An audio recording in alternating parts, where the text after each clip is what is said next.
President Uhuru Kenyatta, while chairing a high-level meeting on HIV and AIDS at the United Nations General Assembly, said HIV medication has to continue being affordable to enable more patients access the life-prolonging antiretroviral therapy. The president said intellectual property rights on HIV medication will price it out of the reach of most patients. Many African countries are graduating to middle-income status.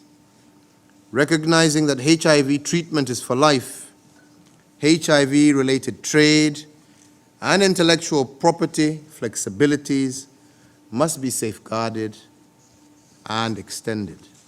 The president said Africa was on the way to starting production of ARVs following a resolution reached through an African Union plan to end HIV and AIDS, tuberculosis, and malaria on the continent.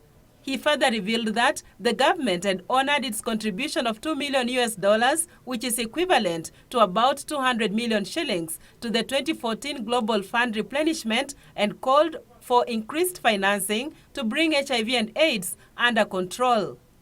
Funding for HIV and health must be made available.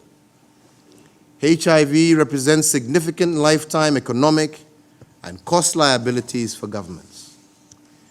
Kenya, in recognizing the importance of the Global Fund as a financing mechanism, contributed $2 million to the 2014 Global Fund replenishment and a commitment to fast-track the HIV response and attain the global 1990 targets. Such a global commitment, with clear targets, investments, and action, could well result in averting 28 million new infections and 21 million AIDS-related deaths by 2030. However, he noted that the only sure way of fighting the disease is through prevention of infection and finding a vaccine for HIV. Kenya continues to prioritize and to invest in preventive HIV vaccine development as a key element of our globally acknowledged Prevention Revolution roadmap.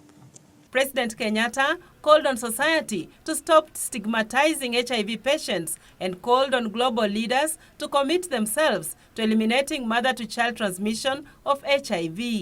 We must invest in our collective future to achieve shared prosperity, continued investment in HIV prevention, care, and treatment, because this is simply no longer an option.